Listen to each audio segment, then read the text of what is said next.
YouTube? How you been doing, man? I know I have not made a video in a very long time, and life has just been lifing. Very busy at work, very busy trying to do this competitive shooting thing. I had a couple new accomplishments, but this video is just about me becoming an RO and why I decided to become an RO. I've been shooting USPSA as a member for about 4 years now. And I've come across my fair share of experiences. I've come across people who are very knowledgeable, some great people, and I've also come across some cheaters. And I'm going to give you a couple of examples as to if you are going to invest in this sport, you're going to buy the gear, you're going to buy the guns, you are going to invest your personal time in this. It would be a great idea for you to know the rules and to have that credential behind your name. So let me get into it. So the first time that I came across someone cheating in what I thought to be cheating, right? Now, I don't claim to know everything, but I believe that what's right is right and what's wrong is wrong. So I was shooting out at Sandhill Shooting Sports. Now, and before I even get into it, these stories that I'm telling you, they don't have anything to do with the organizers of these USPSA local events. It's all the people who are in the squad, you know, in making these decisions, whether they be right or wrong. So the first time I was at Sandhill Shooting Sports, I was shooting with, I'm gonna leave names out, but I was shooting with a couple of guys. And there's two guys that I know, I've ran across them before. I know that they're good friends. I normally catch them out in Spartanburg or with that club. And so let's just say guy A, he's a shooter, and guy B, he is the RO. So he's ROing his friend. So guy A runs the stage. He actually does pretty good, but there was a target in the back to where you could clearly see he shot Delta Mike. Clearly see it, Delta Mike, right? And for the life of me, I wish that I had my camera running because I would insert that footage here now. But of course, this happened probably 3, maybe 4 years ago. And I didn't have my camera running at the time. So what happens is the guy, he disputes the call. He calls for the RO to go and make another call. The RO pulls his cards out, the 2 cards. I got them over here somewhere. Pulls his 2 cards out, looking at the shot, and I'm like, yeah, that's a miss, dog. That's a miss. That's a miss. Calls it 2 Delta. I said, yeah, he's hooking up his boy. I was like, even though you're arguing over 1 point, yeah, I thought that was just, thought it was kind of lame.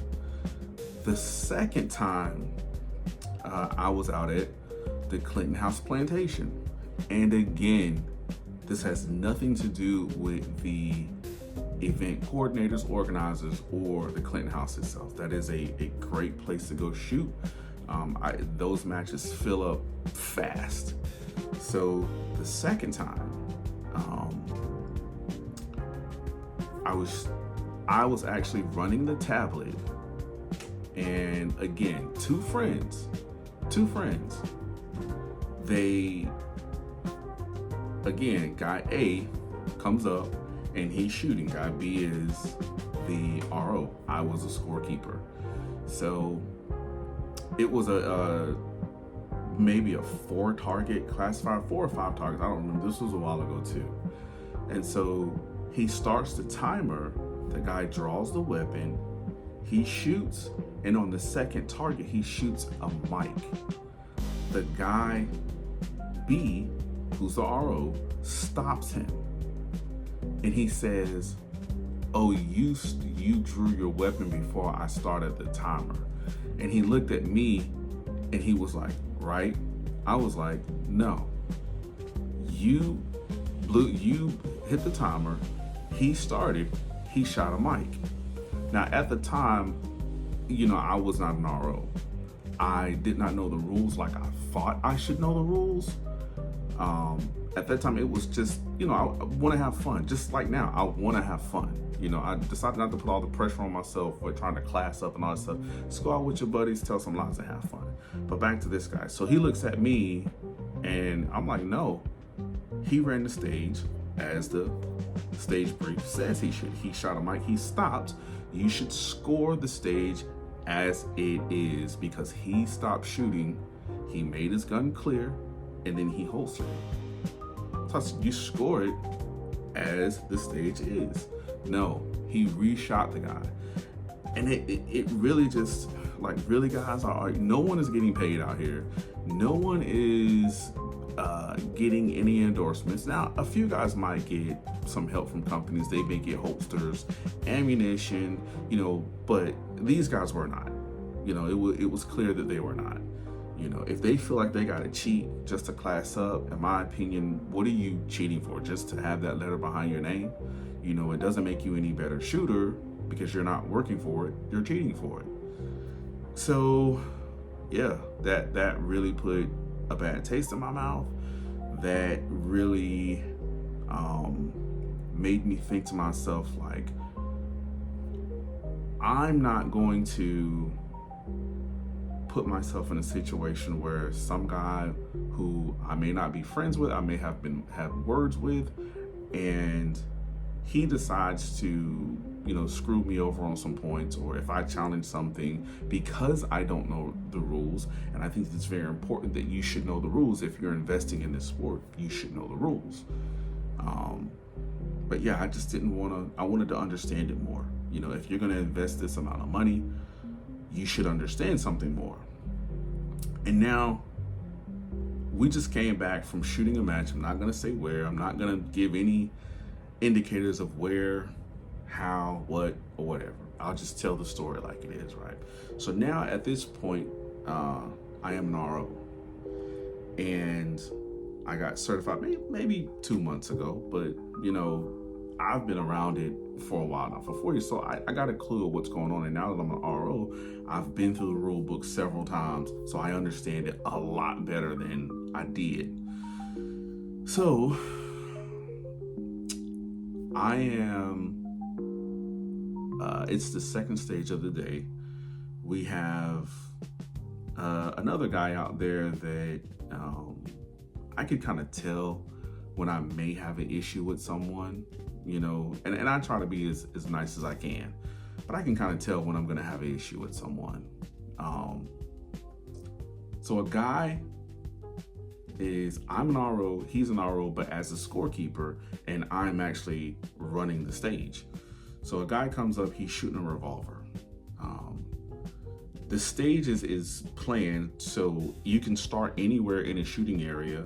And so 10 out of 10 people were starting at the beginning because it was kind of like a run and gun, almost like a U shape. It was like a run and gun type stage. And where you start is you have 2 targets with a no shoot in the middle. They're all connected, a no shoot in the middle. And when the timer starts, those are the 2 shots those are the 2 targets that you engage first. It was 3 shots per target. And the guy draws his revolver, he shoots the right target, 2 alpha, and then his other shot was on the no shoot, but it was outside of the perth and outside of the scoring area. And on the other target, he shot 3 alpha. So I called it 3 alpha, 3 alpha, right? So in my RO class, our instructor, he was a great instructor, but he never discussed how the interaction should be in between the RO and the scorekeeper. But it was from everywhere that I've been, and I've shot a couple major matches, the RO himself is never challenged, but only challenged by the shooter. The scorekeeper will not challenge him, only the shooter. So now I'm like, well, he's saying one thing, I'm saying another. The shooter is, of course, siding with me. And I'm like, dude, I have the timer. I'm running the course. I'm not gonna go back and forth with you. Now we can debate this after the stage is over, but we have people who are waiting to shoot. And now at this point, the other squad is waiting on us. It's me and him going back and forth. And I'm like, dude, I'm not changing it. I call it what I call it. So eventually, after bickering back and forth, which I thought was very unprofessional, going back and forth, he decides that he's just gonna give up or concede, or however you want to put it, you know. And I scored the rest of the stage. Yeah, and I was just like, you know, to me, he kept saying, "Oh, I'm a certified RO. I'm a certified RO." And I finally said to him, "What makes you think that I'm not?" You know, and it's people like that, you know, they are so strict, because throughout the day, he DQ'd a guy that was questionable. In my opinion, it was questionable. A lot of other people agreed with me that it was questionable because the rear fault line was not a straight fault line. It was almost like a very shallow V, and there were targets to your immediate right, but it was outside of the shooting area. It was almost maybe 10 foot from the outside of the shooting area. But of course, the rear fault line was not a straight line. So my question was, what is actually the 180, and what is going past the 180? Would it be measured from that V, which was off-centered on the rear fault line? And the guy, you know, the crazy thing is he was a right-handed shooter and turning to the right to shoot those targets that were on the right. So is it poor stage design, or is it something else? I thought that stage should have been briefed in the initial safety brief, but at this range we didn't have a safety brief.